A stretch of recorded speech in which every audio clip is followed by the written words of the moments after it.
mavhoti edu. Aike zvino handisi kuzopfuma.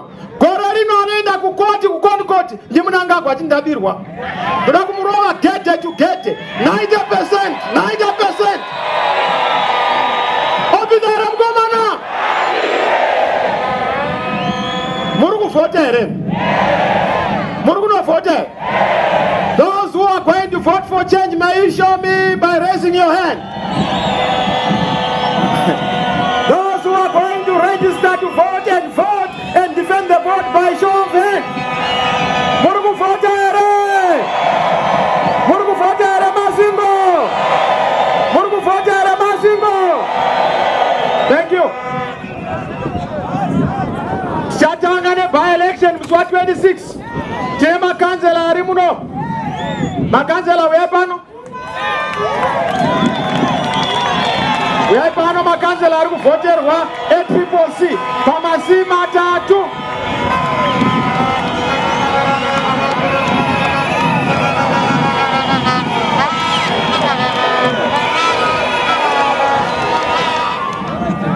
Maona kama kansela yenyewe.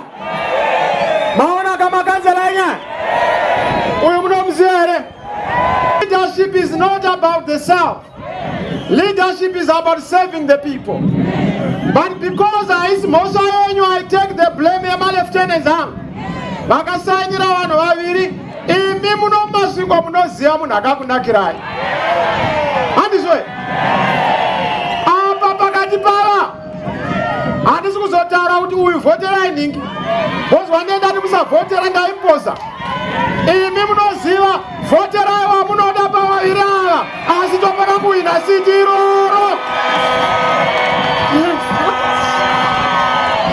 Mazvizwe? Saka iyoyo ndapedza. Musanetseka. Tofana kuhwina siti.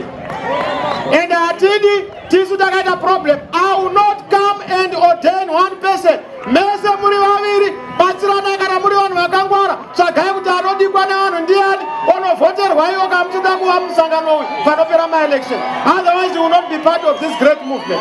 Muri kuzvizwa?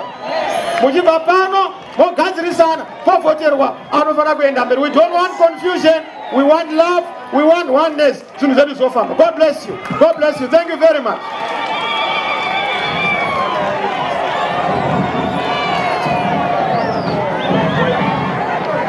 Now, regarding pedze nyaya. Ndichiti kune nyaya yemadouble candidates inomboya sei. Going forward taisa ma-mechanisms. Hakuchasainirwi nevanhu vakawanda. Takumeka sure kuti kusainwa. Vana mai migarai pasi. Yes. Sit down. Sit down. Kana vasiri kugara pasi ngavabva havo panapa pamusangano. Sit down. Order. Sauya panapa makati nhingi ndiye anofana kupinda. Shanduka muZimbabwe. Baba ndichengawo semanhanga apana risina mhodzi. Zada kuya baba wachindoda uya mana makazvitadza mega. Baba unoda kuti zvinhu zvifambe zvakanaka. Gadzirisana ikoko zvinhu zvedu zvifambe takapedza basa. You know what has to be done.